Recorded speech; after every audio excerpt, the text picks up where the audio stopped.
We're implementing budget cuts, and your position has been eliminated, Trent said with a dismissive shrug, leaning back in his leather chair. Thanks for everything, Granny. I sat across from him in his spacious corner office, stunned into silence, the certificate of completion for Jenna's training program still warm in my hands. I had just finished presenting it to him, proud that I'd successfully trained the young intern over the past 4 months. And this was my reward: immediate termination. Today is your last day, he continued, when I didn't respond. Human Resources has prepared your final paycheck and severance, 2 weeks' pay. My name is Becky Smith. I'm 61 years old, and after 7 years as the project coordinator at Everline Urban Design in Omaha, Nebraska, I'd just been fired. 7 years of ensuring every permit was filed correctly, every deadline was met, and every regulatory hurdle was cleared. All ended in a 3-minute conversation on a Friday morning. Budget cuts? I finally managed, my voice steadier than I felt. The same week we secured the $35 million Riverside development project, Trent had the decency to look slightly uncomfortable, adjusting his expensive tie. It's a strategic restructuring. Jenna will be taking over your responsibilities now that you've completed her training. Jenna Blake, the 24-year-old intern I'd been training since March, the one I'd patiently taught everything about the complex web of city regulations, contractor relationships, and permit applications. The one who had no actual experience in urban development, but boasted thousands of followers on social media. I see, I said, gathering my dignity around me like armor. Will there be a transition period? The Riverside project has several critical permits pending. That won't be necessary, Trent replied, already checking his phone. You've done a thorough job training Jenna. She's up to speed on everything. I doubted that very much. 4 months of training couldn't replace 7 years of experience, let alone the 3 decades I'd spent in this industry before joining Everline. But arguing would accomplish nothing. Human Resources will help you clear out your desk, Trent added, standing to signal our meeting was over. We've arranged for security to escort you out by noon. Security escort? As if I might what? Steal office supplies? Sabotage files? After 7 years of loyal service, this final indignity burned worse than the firing itself. Thank you for the opportunity, I said, rising from my chair with all the poise I could muster. It took every ounce of self-control not to tell him exactly what I thought of him and his strategic restructuring. As I walked out of his office, I saw Jenna waiting by the reception desk, excitement poorly concealed behind a mask of professional concern. She'd known this was coming. Perhaps she'd even orchestrated it. And in that moment, as the reality of my situation sank in, I made a decision. I wouldn't fight. I wouldn't scream. I would simply leave. What they didn't know was how ugly this would get for them. 2 hours later, I placed the small box containing my personal belongings in the trunk of my car and sat in the driver's seat, finally allowing myself a moment to process what had happened. 7 years of dedication ended with budget cuts, Granny, and a security escort. I hadn't always worked at Everline. For most of my career, I'd been at larger firms in Omaha's development sector. But 7 years ago, when the housing market crashed and layoffs swept through the industry, Trent had recruited me specifically for my regulatory expertise. We need someone who knows how to navigate the system, he'd said then. Someone with established relationships at the city planning office. Those relationships had been crucial to Everline's growth from a struggling 5-person studio to one of Omaha's most promising architecture firms. The Riverside development was their biggest project yet, a $35 million mixed-use complex that would transform the downtown riverfront. I'd spent months securing the preliminary approvals, calling in favors from contacts I'd cultivated over decades. I hadn't minded when Trent asked me to train Jenna. New blood was important in any company, and I enjoyed mentoring younger staff. For 4 months, I'd patiently explained every form, every deadline, every unwritten rule that made the difference between a stalled project and a successful one. The trick with the zoning office is to submit on Tuesdays, I told her. Harold reviews applications on Wednesdays, and he's much more lenient than the Thursday staff. Jenna had nodded, taking careful notes, asking thoughtful questions. I'd been impressed by her attention to detail, her apparent eagerness to learn. I'd even defended her when other staff complained about her constant social media posting. She's young, I'd said, but she's working hard and learning fast. What I hadn't seen were the private meetings with Trent, the lunches they shared, the way she positioned herself as the innovative future while subtly painting me as the outdated past. I started my car but didn't immediately drive away. Instead, I pulled out my phone and called my daughter, Catherine. "Mom, aren't you at work?" she answered, surprised to hear from me mid-morning. "Not anymore," I replied, my voice finally cracking. "I was fired today." "What? Why?" Catherine's shock and indignation were immediate. I explained what had happened, the sudden termination, the insulting severance, being replaced by the very intern I'd trained. "That's age discrimination. You can sue them," Catherine exclaimed. "Maybe," I said, signaling to exit the parking garage. "But I'm not sure a lawsuit is my first choice." "What do you mean?" Catherine asked, suspicious. She knew me too well.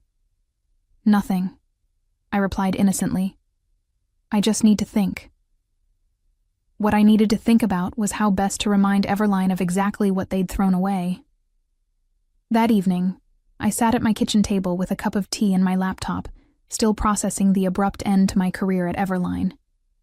The shock had faded, replaced by a simmering anger that I rarely allowed myself to feel. I wasn't just angry about losing my job. I was furious about how it had happened. The disrespect, the callousness, being discarded like obsolete equipment after years of dedicated service. I opened a folder I'd maintained meticulously for years, digital copies of every permit, every application, every approval I'd secured for Everline's projects. I paid particular attention to the Riverside development files. What Trent and Jenna didn't understand, what they hadn't bothered to learn, was that these weren't just standard forms submitted through normal channels. 3 years ago, the city of Omaha had approached me directly to help streamline their permit process for major developments. The city planning office was perpetually understaffed and overwhelmed by complex projects. Harold, the senior planning officer, had known me for decades and trusted my thoroughness and integrity. Together, we developed a solution. I established Smith Regulatory Consulting, LLC, which would serve as an official liaison between developers and the city. The arrangement benefited everyone. The city got a reliable point person who understood both sides of the process, developers got their permits processed more efficiently, and I got additional income plus the security of having my own business on the side. Everline knew about this arrangement. In fact, it was one of the reasons they'd hired me. What they'd failed to grasp, or perhaps simply forgotten in their rush to replace me with a younger model, was that my company wasn't just a pass-through entity. It had real authority in the permitting process. For the Riverside development, all the critical permits had been filed under my LLC's oversight, with my digital signature required for final approval. Without me, those permits were in limbo. I closed my laptop and sipped my tea, considering my options. I could sign off on the permits as a professional courtesy, allowing Everline to proceed without interruption. That would be the nice thing to do. Or I could remind them of exactly what they'd lost when they fired me. My phone buzzed with a text from Catherine. "Don't do anything rash, Mom. Talk to a lawyer first." I smiled. My daughter really did know me too well. The next morning, Saturday, I contacted my friend Victoria, who happened to be an employment attorney. We met for coffee at a quiet cafe downtown. "They can't just fire you because of your age," Victoria said after hearing my story. "But proving age discrimination can be tricky." "I'm not interested in a discrimination lawsuit right now," I replied. "I want to know about my obligations regarding the permits filed through my consulting company." Victoria raised an eyebrow. I see where this is going. Let me be clear.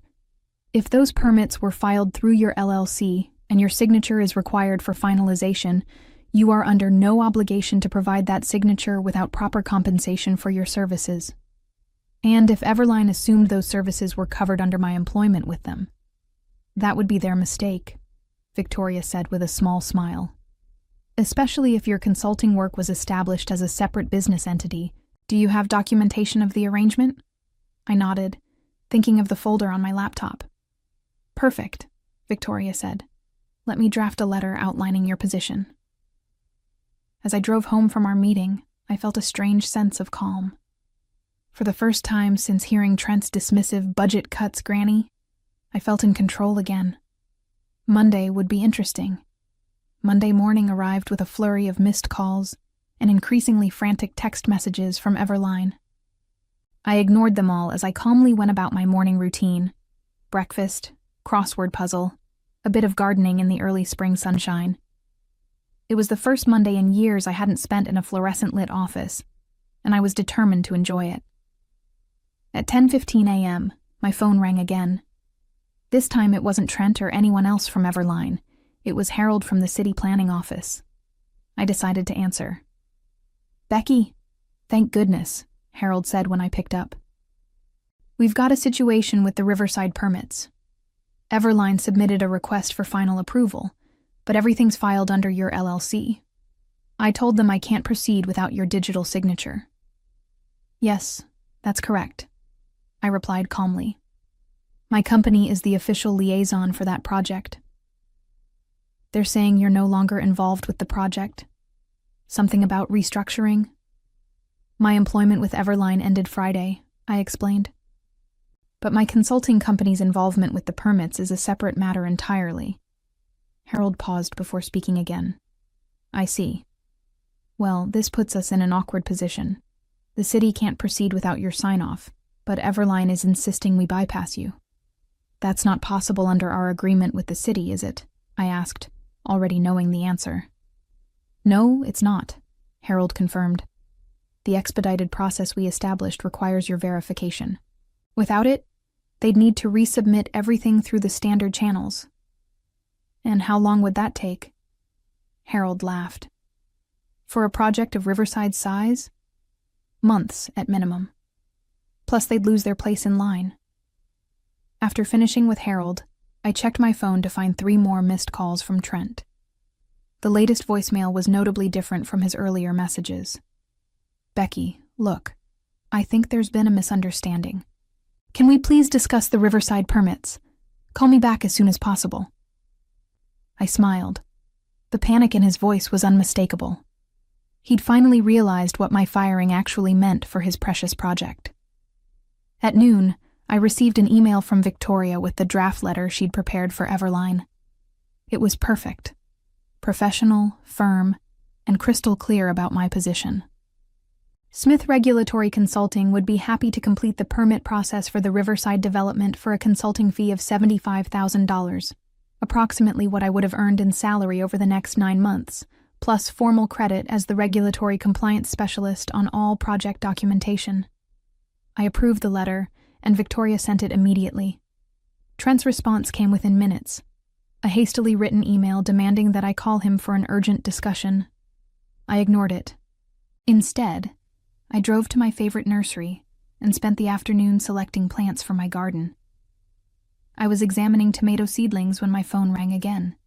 This time, it was a number I didn't recognize. "Hello? Mrs. Smith, this is Jackson Warren." I nearly dropped my phone. Jackson Warren was the principal investor in the Riverside development, a prominent businessman with deep pockets and a reputation for not tolerating delays. "Yes, Mr. Warren. What can I do for you?" "I understand there's an issue with the permits for Riverside," he said, his tone direct but not unfriendly. "Trent Callahan seems to be having trouble explaining the situation clearly. I'd like to meet with you directly to understand what's happening." I agreed to meet him the following morning at his downtown office. When I returned home, I found an email from Jenna Blake in my inbox. The subject line read, "Please help." The message itself was both pleading and condescending. "Becky, I know you must be upset about the restructuring, but holding up the Riverside project is only hurting your professional reputation. Please be reasonable and sign off on the permits. I'd be happy to include your name in the acknowledgements. Acknowledgements. After being fired and replaced, she thought I'd settle for a mention in the acknowledgements. I deleted the email without responding and went back to planning my garden. Tomorrow's meeting with Jackson Warren would be interesting indeed. Tuesday morning, I dressed carefully for my meeting with Jackson Warren, choosing an elegant navy suit I'd rarely worn to the casual Everline office. I arrived at Warren Development's sleek downtown headquarters 15 minutes early and was immediately escorted to a spacious conference room with floor-to-ceiling windows overlooking the very riverfront the Riverside project was meant to transform. Jackson Warren entered precisely on time, a tall man in his late 50s with silver hair and a reputation for blunt speaking. He shook my hand firmly. "Mrs. Smith, thank you for coming. Coffee?" I accepted, and as his assistant served us, Warren got straight to the point. "I've invested $12 million in the Riverside development so far," he said. "Now I learn that the entire project is stalled because Everline fired the one person who could navigate the permit process. I'm not pleased. I understand your frustration, Mr. Warren." "Call me Jackson," he said, leaning forward. "I've been looking into this situation. It seems your firing wasn't just unexpected. It was exceptionally poorly timed and possibly illegal." I raised an eyebrow, but said nothing. "Tell me about these permits," Jackson continued. "Trent claims it's a simple paperwork issue that you're dragging out because you're bitter about being let go." I opened my laptop and showed Jackson the digital trail of the Riverside permits. The initial applications, the preliminary approvals, the pending final clearances, all filed through Smith Regulatory Consulting. 3 years ago, the city of Omaha asked me to establish this arrangement to streamline the approval process for major developments, I explained. Everline knew this. It's why they hired me. But apparently they forgot that my consulting company is legally separate from my employment. Jackson studied the documents carefully. "And without your signature on these final approvals, the project can't move forward. Everline would need to resubmit everything through standard channels, which would take months at minimum." "I see." Jackson sat back, his expression thoughtful. "And you sent them terms for completing the process?" "My attorney did, yes. A consulting fee plus professional credit for my work." "Reasonable terms?" $75,000, about 9 months of the salary they were no longer willing to pay me, plus recognition as the regulatory compliance specialist on project documentation. Jackson nodded slowly. "And their response?" "Demands that I call Trent for an urgent discussion. Nothing addressing the actual terms." "Typical," Jackson muttered. He tapped his fingers on the table for a moment, then made a decision. "Mrs. Smith, Becky, I'd like to make you an offer that bypasses Everline entirely." This was unexpected. "I'm listening." Warren Development would retain Smith Regulatory Consulting directly for the duration of the Riverside project. Same fee you proposed to Everline, plus a bonus structure tied to meeting key regulatory milestones.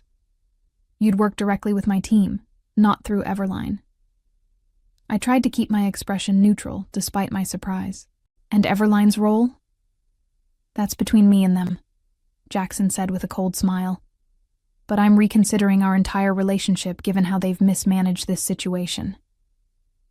I left the meeting with a handshake agreement and instructions to have Victoria review the formal contract that would arrive that afternoon. As I walked to my car, my phone buzzed with a text from Trent. "Emergency meeting about Riverside today at 3 p.m. Your presence requested. Will pay consultation fee." Too late, I thought. Much too late. When I arrived home, I found an elaborate flower arrangement on my porch with a card from Jenna. "So sorry about the misunderstanding. Please call Trent ASAP. We need you." I placed the flowers on my elderly neighbor's porch instead, knowing she would enjoy them more than I would. Then I called Victoria to brief her on the Warren Development offer.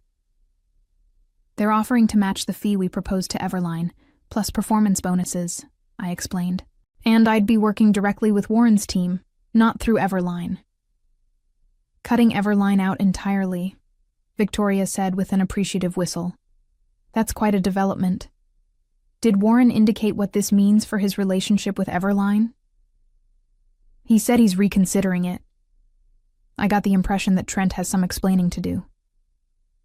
I imagine he does, Victoria replied. Send me the contract when it arrives. In the meantime, I suggest you continue ignoring Everline's increasingly desperate attempts to contact you. I spent the afternoon in my garden, planting the seedlings I'd purchased the day before. It was therapeutic, digging in the soil, setting young plants into place, imagining the harvest to come.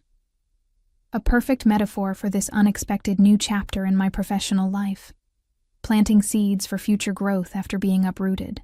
By Wednesday morning, news of my arrangement with Warren Development had spread through Omaha's tight-knit development community. My phone buzzed constantly with calls and messages from former colleagues, other developers, and even journalists seeking comments. Trent's desperation reached new heights. First came an email offering an immediate consulting contract at twice the rate I'd requested. When I didn't respond, he followed up with a voicemail. Becky, please, we need to talk. Warren's threatening to pull Everline from the Riverside project entirely. This could ruin us. Whatever you want, name your price. You can have your old job back with a raise. Just call me. The panic in his voice was almost satisfying enough to make up for budget cuts, Granny. Almost, but not quite. At noon, Victoria called with an update. Warren's legal team sent over the contract. I've reviewed it. It's very favorable. Significantly better terms than anything Everline might offer you now. How so? I asked. For starters, it's not just for Riverside. Warren wants Smith Regulatory Consulting retained for all of his development projects in Omaha for the next 2 years, with an option to renew. The fee structure would give you a comfortable 6-figure income, plus those performance bonuses we discussed. And Everline's role? That's the interesting part, Victoria said, and I could hear the smile in her voice. The contract includes a clause stating that Warren Development reserves the right to select or reject any architectural partners for their projects. There's no guarantee that Everline will remain involved with Riverside, let alone future developments. I signed the contract that afternoon, feeling a strange mix of vindication and melancholy. I hadn't set out to destroy Everline. I'd given 7 good years to that firm, but they had made their choice when they decided I was disposable. By Thursday, the situation had evolved dramatically. I received a call from Harold at the city planning office. Becky, you won't believe what's happening. Trent Callahan has been calling every hour, trying to find a way around the permit requirements. When I explained it wasn't possible, he actually suggested that the dinosaur procedures needed to be updated for the modern era. I laughed. I assume that went over well? About as well as you'd expect, Harold chuckled. The planning director reminded him that those dinosaur procedures ensure public safety and regulatory compliance. Then he asked if Everline was officially rejecting the expedited process we established with your consultancy. Trent backpedaled pretty quickly after that. Later that day, I met with Jackson Warren and his project team to begin the transition. As we sat in Warren Development's sleek conference room, Jackson made a surprising announcement. I've decided to terminate Everline's contract for the Riverside development, he stated matter-of-factly. Their mishandling of the permit process demonstrates a fundamental lack of professional judgment that I'm not willing to risk on a $35 million project. What about the architectural plans they've already completed? I asked, stunned by the decisiveness of his move.